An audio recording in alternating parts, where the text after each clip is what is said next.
Hello, everyone. Welcome to Nails and Beauty Talk, NFTs, crypto, and Web3. I am your host, Asia the Bird. To have a very special guest with me today. She is a community manager for Laid Back Llamas and a moderator for Global Kind NFT. Please welcome Lady Ohia. Hello, Lady Ohia. Welcome to the show. Hi, thank you for having me. This Yeah. is my first time doing one where I'm doxing myself. So yeah, that's a big thing in Web3 to dox yourself to show your face. So Yeah, that's totally understandable. But I definitely want to go ahead and get started by asking where are you from and how'd you get started into NFTs and Web3? So I'm from Canada originally. I live in France at the moment. I've been here for a little over 10 years, I guess, now. So I don't know. I've kind of like fell into the rabbit hole like a lot of people do with NFTs. I never like specifically sought them out. I didn't know really what they were.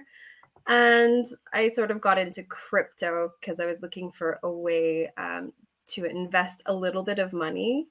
And I saw a lot of people like making like lots and lots of money. This is in 2001 when the market was like going like really crazy. And so I jumped in like a little bit, like I put like 50 euros, like 100 euros. I made a bit of money and then everything like collapsed, right? Wow. You had the bear market of that year.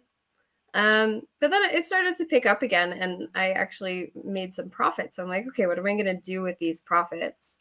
And on Twitter, like the analysts and people that I'd been following to follow their calls on coins, a lot of them were saying, oh, look, I'm making like a 30x on this NFT and like a 20x on this NFT. And I'm like, okay, what is this? Like, how are you making like so much money? Like my coins are making like a little bit, like that's nice, but what do you mean you're making money on like little like JPEGs? Like what is this?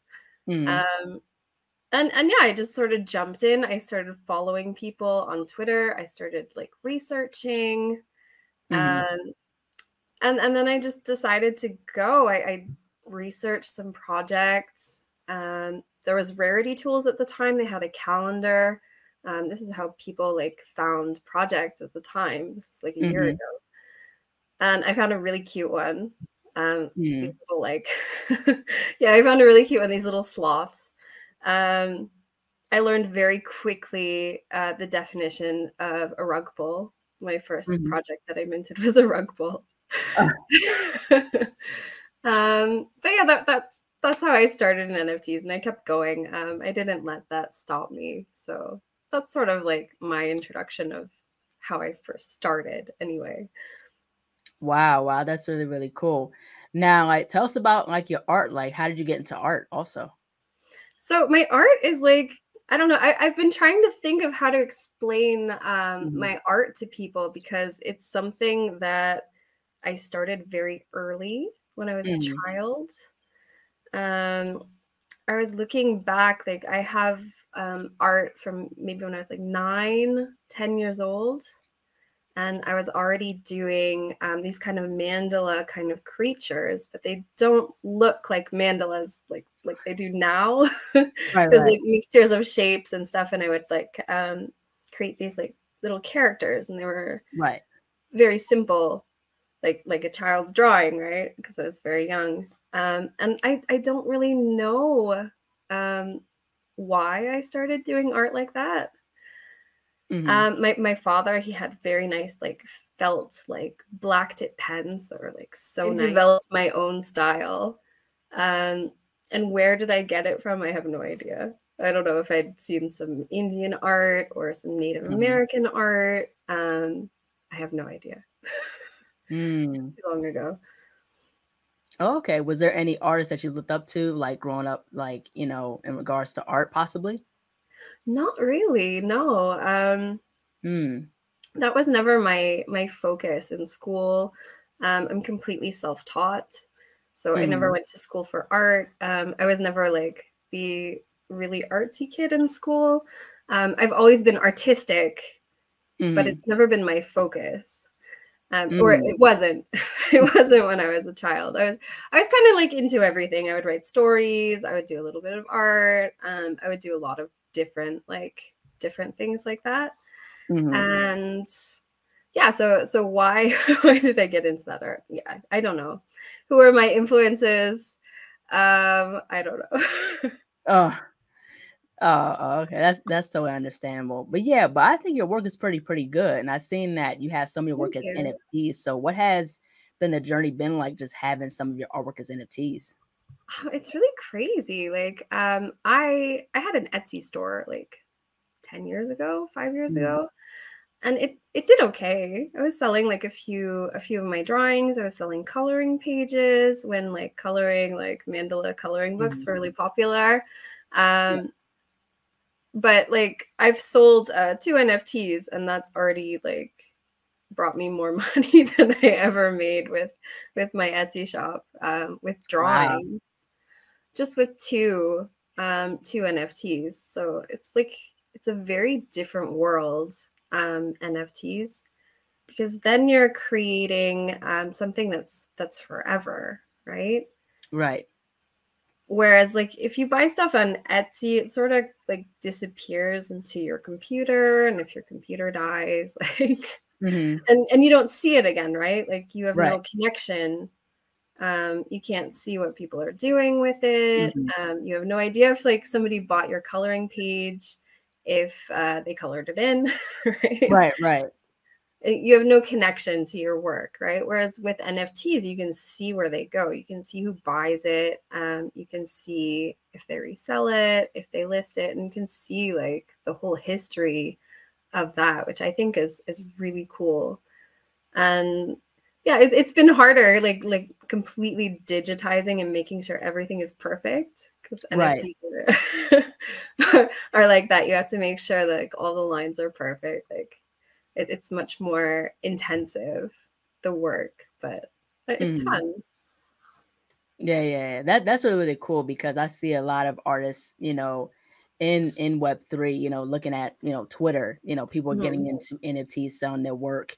You know what I mean? So that's really cool. So just in regards to just with your NFTs, like do you plan on having your own NFT collection down the line, or do you still want to do like one NFTs? So what's like, do you plan on doing, more of those things?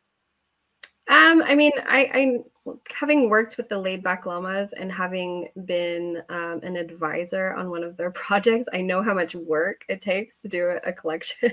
It's actually Mhm. really insane, Mhm. just the amount of work it takes. And Right.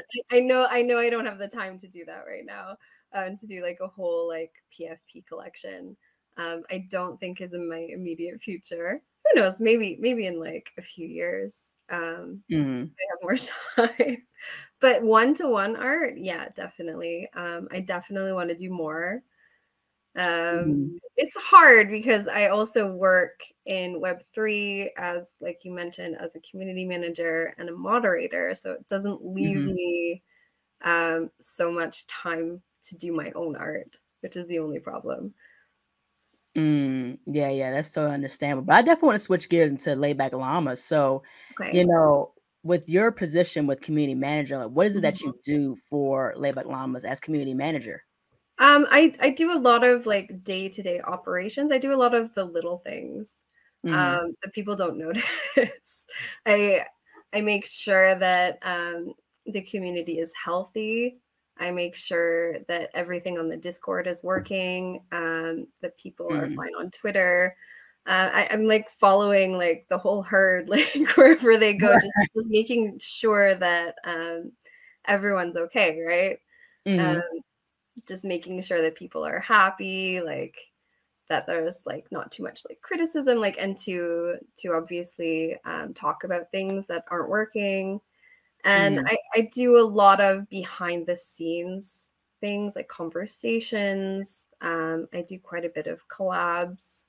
I do the schedule for the week. I arrange the events. Mhm. But really in the end it's like a lot of like little things is what Mhm. a community well is what I do as a community manager. Yeah, right, exactly. Now, what attracted you to like Laid Back Llamas? Like, what did you find that was so unique about Laid Back Llamas? For me, it was kind of a weird thing. I ended up into it because I'd been following the artist, Samir Balak. And I was like, literally, I went into this like brand new Discord. There was no conversations. It was completely like no one. And for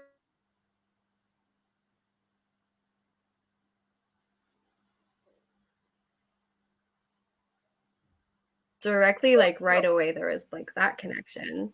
And a strange coincidence, I grew up on a farm actually, and I'd always had llamas growing up. So that sort of appealed to me. I was like, hey, I've had llamas. Like, I know llamas. Like, llamas are cool. Like, this art is like amazing. I remember like Samir, he had this stormtrooper llama as his PFP. It's still his PFP. And I was looking for it everywhere. I was like, where is this? Like, this guy has collections on OpenSea. Where is this llama? Like, I want this llama that he has. And then I found out like it was his collection that he hadn't released yet. So that was the Laid Back Llamas. And for me, it's just about the characters. At the time, like when they released, there were no other like 3D PFPs. So there was like Mechaverse was just sort of releasing. I don't know if you know the Mechaverse. Yeah, I don't think so. This was like one of the craziest hyped, one of the first hype projects. They're worth like 0.3 now or something like that. But at the time, like people were paying like 100 ETH for like the rare mechas. Like it was insane. But yeah, so it was one of the only 3D projects at the time. Everything else was 2D characters, and some of them were really cool as well. But with the 3D characters, like you really have these expressions that I thought were so funny. You have llamas that are like you know, you have llamas making funny faces. And there were female llamas as well, like in the original Boss collection. And for me, that was like so different. So I was really attracted to that. And then the team is really awesome, and they were from where I'm from. So it was really just like something that clicked. Yeah, that's really, really cool. But I definitely want to go ahead and ask just in regards to like NFTs and Web3, of course, you did just mention about, like the different, community within, how it stands out with all the other communities, Laid Back Llamas. But I definitely want to go ahead and ask, like, how important is it to have a sense of community in Web3, especially when it comes on to NFTs? I really think that that's what separates Web 2 from Web 3 is the community aspect. You don't see that in Web 2. Like, there's not like a community of people like on Google's like Discord, right? Excuse me. There's not a community of people like in Adidas like hanging out and like trying to make the project like rocket, right? Web3 is like this new concept where you get a bunch of people together and the project rides or fails on the back of the community. If you have a terrible community, if the community is not into it, then your project will fail. It has nothing to do with how much money you have or like the people behind it. You can see like, sorry, you can see like projects that have been have had like Justin Bieber behind them, and they didn't have that community aspect, and they just fell like flat on their face, right? It's worth nothing. Yeah, so community to me is essential in Web3. Yeah, absolutely. But what are some of the events that, Laid Back Llamas and like the stuff that you guys hold in regards to, just for the community, especially on Discord? Yeah, like the llamas community, right from day one has been special. Mm-hmm. I mean, I know I've been there since day one, so maybe that's just me being biased. Mm-hmm. But it's a really close-knit group of people. We all hang out together, we have fun together, we play games. Mm-hmm. But it's more than that. It's really like people that have challenges in their lives, coming together. Mm-hmm. And for example, if someone has a mental health breakdown, or they're having a problem, or they got scammed, they come in the community and we try to take care of them as best we can. Like sometimes there's not much we can do. Um, and you see these great community efforts. Like we have so many community members that are doing amazing things. Like they have their own spaces, like twice a week, Right. trading Thursdays. Like it's really crazy. Like the amount of like work that the community does, and they're not even paid to do that, right? Like they paid into the project. Mm-hmm. Yeah. That's really, really cool. But I also want to get into, I remember really meeting you on Twitter Space, and there was, Laid Back Llamas and Global Kind, and they was doing like this mini contest where, you give a small piece of advice and you win a free NFT. So I was happy. I was happy that I won the NFT. I was a bit shocked at first. I was like, oh, that's really, really cool. You know what I mean? And that was my first free NFT from Global Kind. So Mhm. I definitely want to go ahead and, ask you about like just, contributing to other NFT projects such as Global Kind. Like how's that experience and journey been like? So the female space is quite different from the normal collections. So you have a completely different section of Web3. Mm-hmm. Sorry, my voice is still like kind of bad from a few weeks ago. Um, so it's a lot smaller. Obviously, women are not prone to take risks as much as guys, so they haven't really come into Web3 as much as the Mm-hmm. guys. So the women projects, they're really close knit. There's not a lot of volume. They don't Mm-hmm. sell out. They have open mints. Like for example, Global Kind, we're at 40% Mm-hmm. our mint, which is pretty common. And yeah, it's like it's a different vibe. It's like women supporting other women. Trying to onboard other women as well is also really important, is an Mm-hmm. important mission. And just a space for women to feel comfortable to start Mm-hmm. their journey in NFTs. So you'll see a lot of projects that are doing stuff like that. Mm-hmm. Yeah, absolutely. Because I see other, women led, or female led projects such as World of Women. Then you Mhm. have, Power of Women, and it's really, really great to see that there's women really, taking part in the NFT and Web3 space and really having that women representation, especially talking about womanhood, especially talking about, different aspects of, a woman's life. You know what I mean? Mhm. So that's something that's really, really exciting and really cool to see. Yeah, it's like it's really impressive Hmm. to see tech women like building like websites and building solutions. Like I'm so impressed. Like half the time, like I go into these Hmm. projects, it's like, oh, I'm the CEO of like this company. Oh, I've been like Hmm. working at like as a lawyer.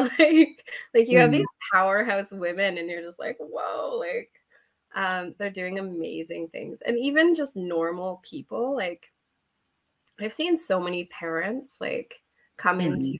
into the space as well. For me personally, like I'm a mom, so Right. I don't really have time to go out into the real world and work for like a Web2 company, right? I don't have that time. Mhm.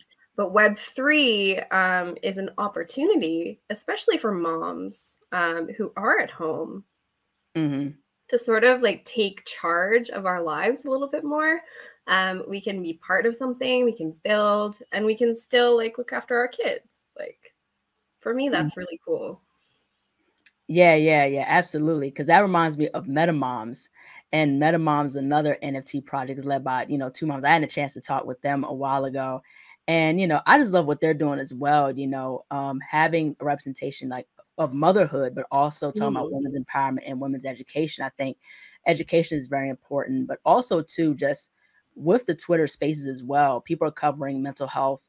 There's another NFT collection called Lonely Pop, and they talk about mental health and everyday life stuff, and and it's really cool to really see where with NFTs and art and Web3 you can have a sense of a personal connection.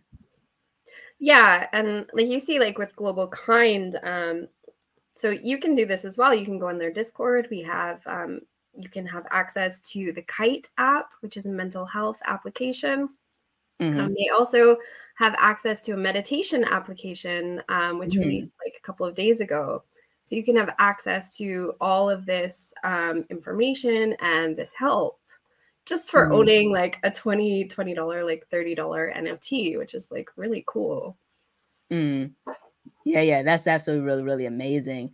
But I also want to go ahead and talk about and ask, like, what are some things that you've learned so far being in NFTs and in Web3? The first one, like, I think is so important that if you fail, like, to get back up, and that actually it's very important to fail. And it's something that I didn't learn in my real life. Like, I would always avoid failing, right? I think that's generally how women approach things as well. We sort of avoid like failing, right? So we structure our lives that way. But in Web3, you can't avoid failing. You'll make mistakes. You'll make mistakes like every day. And that's fine. That's how you grow. That's how you learn. So for example, like I said, so my first project was a rug. So when the project founders go away and they take your money, but from that, I got some advice in that project Discord. And they were like, hey, like, don't follow the influencers on Twitter to find projects, right? Find artists on Twitter and you follow those artists, which is like one of the best pieces of advice I've ever gotten in this space and has served me like incredibly well because that's how I found Samir, who is the artist of the llamas. It's also how I found Ami Vivi, who's the artist of Global Kind. And I've found many, many artists who then go on to start their own projects. So when you're on like these artists' profiles and you're following them and you're following their journeys, that means that you have access to like when they do a big project, right? You know about these things. Whereas influencers, they're not going to tell you. They don't tell you about things until there's already a drop and their bags are packed, right? So yeah, like those are some things that I've personally learned in Web3. There's so many more lessons. Always be safe. Don't use Google Chrome with your wallet. Just don't do it. Always make sure you have a ledger if you have some like important NFTs. You can use like MetaMask like extension on your computer. If it's not expensive, that's okay. But just make sure you're safe. So, I mean, I've learned so much. Just in 1 year, it's kind of crazy. Feels like forever ago, but also yesterday. It's strange. Yeah, very strange. Yeah, wow, that's very interesting. But I also want to get into as well. You did just mention Google Chrome. Like, what is the issue in terms of Google Chrome using it with like MetaMask? So the problem with Google Chrome is I don't know how many users it has, but it's got like 75-80% of the worldwide users. So the scammers, what are they going to do? Who are they going to target? Who are they going to build programs for? Who are they going to fish? They're going to fish people on Google Chrome, right? That's where the people are. So essentially, it's just a numbers game. Google Chrome is vulnerable simply because it's the biggest. It's the most popular. So you need to find a browser that's like less popular, right? And it doesn't mean you're safe. It doesn't mean you're safe, but it just means you're not targeted, like mass targeted, right? So personally, I use Firefox. Firefox has a much lower user base. It doesn't use the same system as Google Chrome. Some people will say to use Brave, but Brave uses the same operating system as Google. They use the open they use the open code of Google, so they have the same vulnerabilities. Yeah, so that's the only reason. It's just it's most popular, so you get scammed, right? Yeah. That's so understandable. But I also want to get into as well with Discord, because I know there's some people that say like with Discord it can be kind of iffy and things like that. So what's your take in regards to Discord, especially how to use it within Web3 and especially for NFTs? Discord is interesting because it's incredibly important for NFTs and Web3, but it's also terribly designed. And it's like it's very scammy. You have to be very careful on Discord. DMs, like direct messages, are often scammers trying to get you, and you have to be careful of people copying names. You have to be careful of webhooks. You have to be careful of so many things, of links in the Discord. So our Discord, unfortunately, was hacked twice. Wow. The first time they got in using a link that was sent to one of the administrators, and they'd completely copied one of his friends' profiles. Was it Laid Back Llamas? Yeah, Laid Back Llamas. The Discord was hacked twice. Yeah. So the first time was like a social hack. So somebody completely copied a friend of the administrator.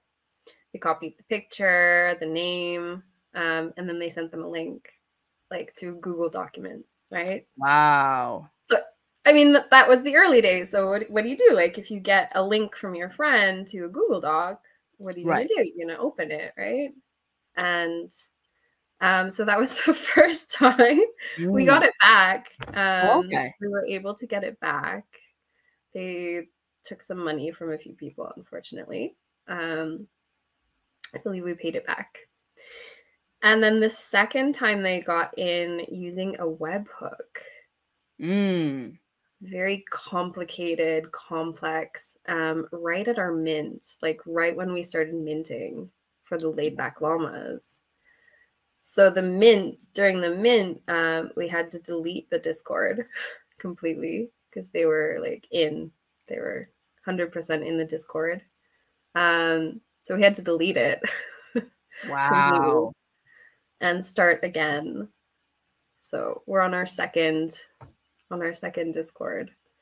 But yeah, Discord is amazing because you have so many tools to help the community, and that's really where the communities live, because Twitter just doesn't have those features. You can't play games on Twitter. You can't have in-depth conversations. Writing on Twitter. You can't do a lot of things, right? Because Twitter's a more simplified experience. And for a community to really build and get to know each other, you really need something like Discord. But it's also terrible because their security is not great. Yeah. Yeah, that's very interesting with Discord. But I also want to get into as well, like, what is your take in regards to the metaverse and AI? You know, because I know Laid Back Llamas is also involved in the metaverse with Sandbox and you know, with the Llama Land. So, like, what's your take in regards to the metaverse and AI? I think the metaverse and AI is going to change our lives like crazy, and we have no idea how. I always liken like NFTs and Web3 to the moment when smartphones started, like lightsaber that went They weren't very useful. They were cool. But now, like, everyone requires their cell phones. Like, everything is on your phone. Right. There are so many apps that are so necessary that have completely changed our lives. And I think the metaverse and AI is going to do the same thing, but I don't know how. I don't know how yet. Probably in ways that we can't even imagine.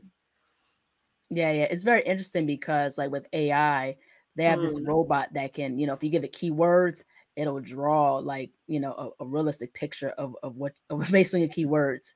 But AI is slowly getting up there, making shoes, there's self-driving cars. Yeah. AI also, particularly in my other industry, which is the beauty industry, there's a machine where, you have, like, you stick your fingers in the machine and they'll paint a color on your nails. So, Okay. but yeah, That'd be useful for me. I'm like terrible with like coloring, like painting my nails. yeah. So AI is getting slowly big, you know what I mean? Yeah. But of course, it won't replace human creativity. But also with the metaverse, I think before it was the official metaverse, we had like other programs such as like Second Life, IMVU. There was another virtual world game that I used to play called Frenzy, where you could dress up a character. You can make your own clothes. Anyway, IMVU too in Second Life. You have the Sims. The Sims I used to play a whole lot, like especially Sims 2. But it's really, really cool to see how people are really getting into the metaverse in different ways, not just playing like the games like Sandbox and Decentraland, but also making wearables, VR and things like that. So it's pretty cool. Yeah, it's really cool. I think the most interesting ways are going to be like the mundane things that AI is for. But I don't know. Like, I don't know yet what it's gonna do. I'm like, I'm kind of excited. I'm also scared of like AI like becoming intelligent, and like maybe we've already passed that point. I have no idea. And maybe even the blockchain itself. I don't know. Is it intelligent? I have no idea. Like,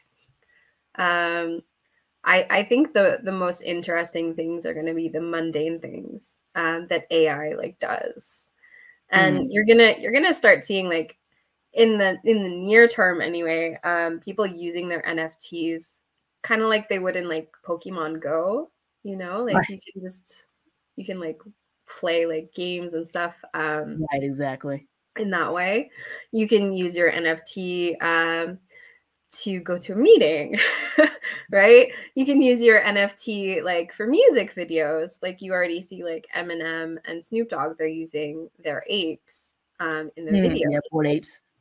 But very soon they'll be able to do a show and the ape will be able to copy their movement. So it'll be them doing the show, but as their ape, right? And not just like a video that like some animators make.